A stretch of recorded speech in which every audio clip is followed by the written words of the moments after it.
लाडकी बहीण योजनेच्या या व्हिडिओमध्ये तुम्हा सर्वांचं स्वागत आहे।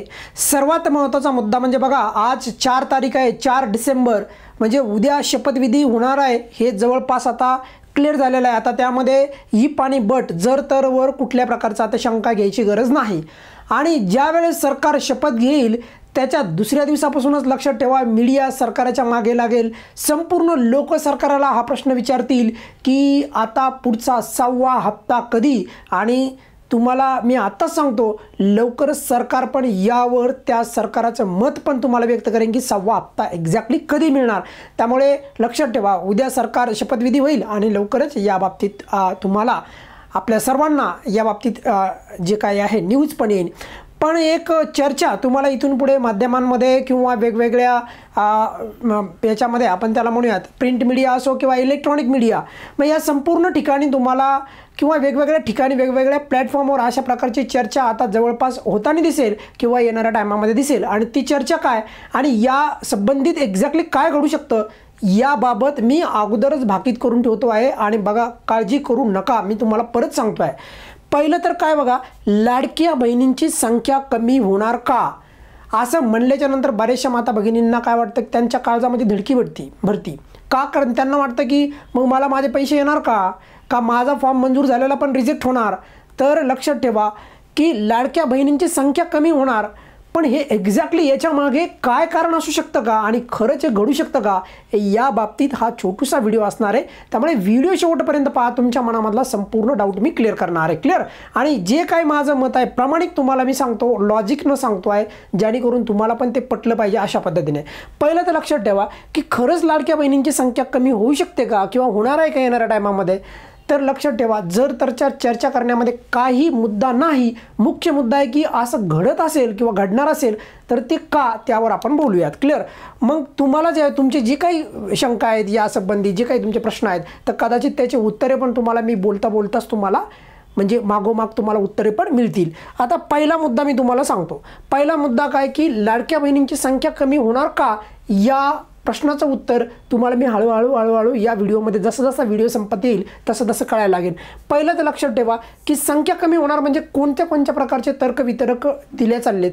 तर तुम्ही एक बऱ्याचशा माध्यमांमध्ये आता पाहिलं पण असेल, काही ठिकाणी असं चर्चा चालू आहे की प्रत्येक कुटुंबामध्ये फक्त 2च जे आहेत लाडक्या बहिणी असणार। म्हणजे पूर्वी असं नव्हतं, पूर्वी जवळपास ज्यांनी भरला ते लाभार्थी झाल्या अशा काही माता भगिनी आहेत, म्हणजे फॉर्म भरला की लाभार्थी झाल्या। क्लिअर? पण अशी एक चर्चा पुढे येत आहे की एका कुटुंबामध्ये फक्त 2च जे आहेत स्त्री सदस्य जे काही आहेत, म्हणजे लाभार्थी लाडक्या बहिणी योजनेच्या असणार, किती 2। पण मी तुम्हाला परत तिथेच घेऊन जातो आहे, ती म्हणजे ही चर्चा आहे। क्लिअर? ही काय आहे? चर्चा आहे। म्हणजे यामध्ये कुठल्या प्रकारचा आज घडीला तरी तथ्य नाही। त्यामुळे 2 होतील का एकच राहील यावर मला नाही वाटत काही बोलण्यात अर्थ आहे। मुद्दा हा आहे की हमी पत्रानुसारच माझ्या मते येणाऱ्या टायमाचं पण वितरण चालू राहील, त्यामुळे काळजी करू नका। क्लिअर? त्यामुळे या मुद्द्यावर जे आहे तुर्तास तरी लक्षात ठेवा, आपण तेवढं लक्ष द्यायची गरज नाही। येणारा वेळकाळ या गोष्टीचं नक्कीच भविष्य ठरवेल। परंतु हमीपत्र जे आहे त्यानुसार एकूण किती लाडक्या बहिणी असू शकतात, महाराष्ट्रामध्ये अशा लाभार्थ्यांची संख्या किती असू शकते, या संपूर्ण गोष्टींचा लेखाजोखा अंदाज घेऊनच कुठलंही सरकार पाऊल उचलत असतं। येणाऱ्या टायमामध्ये आपल्या या गोष्टी अंगलट नाही आल्या पाहिजे, त्यासाठीच या प्रकारचे नियोजन त्यांनी केलेलं आहे। त्यामुळे काळजी करायची गरज नाही। त्यामुळे प्रत्येक कुटुंबामध्ये 2च असतील का, यावर तरी सध्या मला नाही वाटत की कुठल्या प्रकारचं तुम्हाला घाईभरून जायची गरज आहे।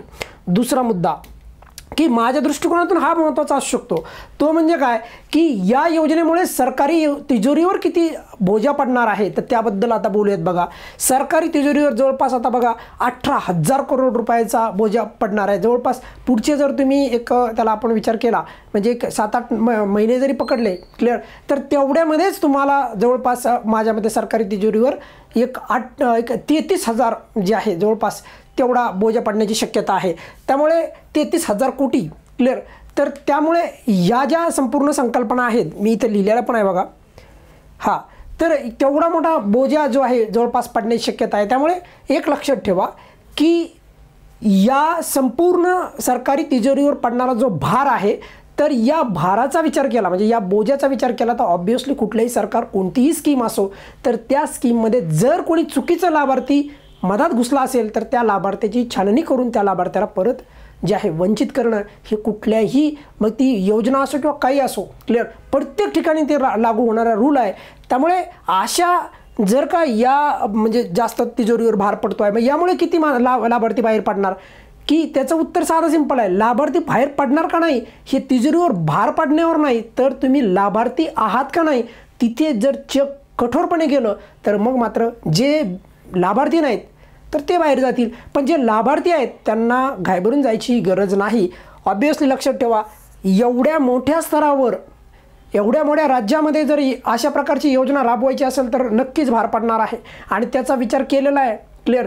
कारण की सर्वच पक्षांनी जवळपास त्यांच्या ज्या जाहीरनाम्यामध्येच अशा गोष्टी सांगितल्या होत्या. त्यामुळे ऑब्वियसली लक्षात ठेवा त्याप्रमाणे त्यांना त्या गोष्टी आता तोलणं आहे आणि त्याप्रमाणे त्यांनी कामं केलेले आहेत आणि येणाऱ्या टायमामध्ये पण त्यांना पण त्याचं भान आहे. पण ऑब्वियसली आपल्याला त्या बाबतीत जायचं नाही. महत्त्वाचा मुद्दा लक्षात ठेवा या बाबतीत सरकार नक्कीच जे आहे या म्हणजे काटेकोरपणे येणाऱ्या टायमामध्ये वागेल आणि त्याप्रमाणे ते डिसिजन घेतील अशी आपण अपेक्षा सध्या करूयात क्लिअर. पुढे बघा की आणखी काय कारण असू शकतं की संख्या कमी होण्याचं. मी तुम्हाला सांगितलं जर लाभार्थी असाल हमीपत्रानुसार तुम्ही क्लिअर असाल तर घाबरून जायची गरजच नाही. पण काही लोक तुम्हाला पण माहिती तुमच्या आसपासचे शेजारी तुमच्या आसपासच्या ओळखीचे तुम्हाला माहिती आहे की ते लाभार्थी नसून पण त्यांनी लाभ घेतलेला आहे. मग असे लोक जसे की बघा उत्पन्नाचा दाखला जर इथून पुढे मागितला तर त्याच्यात नवल वाटायला नको. त्याची चांगली छाननी झाली तर त्यामध्ये पण काही नवल वाटायला नको. त्यामुळे पण बरेचसे काही लोक जे आहेत ज्यांनी चुकीची माहिती दिली ते बाहेर पडतील. त्याचप्रमाणे आयकर प्रमाणपत्र किती लवकर हा डेटा कलेक्ट करता येतो. म्हणजे जर कोणी एखादा व्यक्ती आयकर भरत असेल घरातला आणि बरेचसे मी तुम्हाला सांगतो आहे की बरेचसे असे लोक आहेत की त्यांनी आयकरदाता घरामध्ये आहे तरी पण त्यांनी लाडकी बहीण योजनेचा लाभ घेतला. तर येणाऱ्या टायमामध्ये असा डेटा म्हणजे एका क्लिकवर सरकारकडे जमा होतो आणि ऑब्वियसली बॅकएंडला अशा प्रकारच्या गोष्टी चालू असतील. त्यामुळे याच्यातनं पण थोडेफार काही कमी होतील. आता तुम्ही म्हणाल की सर हे आताच का करतायत तसे हे आयकर आपलं जे हमीपत्राने याच्यामध्ये लिहिलेलं आहे क्लिअर त्यावेळेस स्ट्रिक्टली त्यांनी चेक नाही केलं. पण आता इथून पुढे योजना चालू ठेवायची म्हणल्यावर ते करणार क्लिअर. त्यामध्ये कुठल्या प्रकारचे तुमच्या मनामध्ये पण डाऊट नसायला पाहिजे. निवृत्ती वेतनवाले मला काल परवाच एक प्रश्न विचारला होता तुम्ही कमेंट बॉक्समध्ये अशा प्रकारचा एक प्रश्न मी पाहिला. त्यांनी सांगितलं की सर निवृत्ती वेतनवाल्यांचं काय. तर निवृत्ती वेतन जर तुम्हाला मिळत असेल सरकारी एखाद्या याच्या बाबतीत म्हणजे जॉबचं वगैरे तर ऑब्वियसली तुम्ही लाभार्थी होऊ शकत नाही हे लक्षात ठेवा. म्हणजे निवृत्ती वेतन चालणार नाही. त्यामुळे असे पण काही आहेत का माता भगिनी तर त्यांना पण लक्षात ठेवा येणाऱ्या टायमामध्ये मिळणार नाही. हमीपत्रामध्ये पण मेन्शन आहे काळजी करायची नाही. चारचाकी वाहनांचं रेकॉर्ड त्याचा जो डेटा आहे माहिती आहे ती आतापर्यंत गव्हर्नमेंटकडे अपडेट झालेलं नाही. जशी जशी अपडेट होईल तसं तसं कारण की एक दोघांना चालणार नाही की एकाला सोडलं आणि एकाला धरलं असं नाही चालणार. सर्वांची माहिती एकत्रित करूनच जे आहे पोर्टलवर ॲपवर संपूर्ण गोष्टीवरती अपलोड होईल आणि त्याप्रमाणे तिथे पण ॲक्शन होईल. त्याच्यामधून पण काही थोडेफार का प्रमाणात नंबर कमी होणारच आहे. पण मग आपण दुसऱ्या बाजूने विचार केला येणाऱ्या टायमामध्ये नवीन फॉर्म पण भरणे म्हणजे सुटण्याची शक्यता ही दाट आहे आणि सुटणार आहेत. मी म्हणतो ना काळजी करू नका त्या बाबतीत एकदम दाट शक्यता आहे की नवीन फॉर्म हे सुटणार म्हणजे सुटणार. पण महत्त्वाचा मुद्दा काय की मग त्यांनी पण संख्या वाढणार आहे असं नाही की त्यावेळेस कारण बरेचसे अशा लाभार्थी आहेत त्यांनी आज पण फॉर्म भरलेला नाही क्लिअर किंवा 15 ऑक्टोबरला ज्यावेळेस फॉर्मची तारीख होती त्यावेळेस सर्व्हरचा प्रॉब्लेम होता आणि हेच ते कारण आहे. त्यामुळे सरकारला परत जे आहे या योजनेचा फॉर्म भरणे परत चालू करावं लागेल. कारण की त्यावेळेस काय झालं सर्व्हर जे आहे इश्यू होता 15 तारखेला पण सांगावलं मी ऑक्टोबरच्या 15 तारखेला शेवटची तारीख होती. त्यामुळे बऱ्याचशा माता भगिनी ज्या आहेत फॉर्म भरू शकल्या नाही. तर तशा लाभार्थी असून मग ते त्यांची चुकी नाही आहे. फॉर्म त्यांनी भरण्याचा प्रयत्न केला पण सर्व्हरचा इश्यू असल्यामुळे काही कारणामुळे त्यांचा फॉर्म अटकला.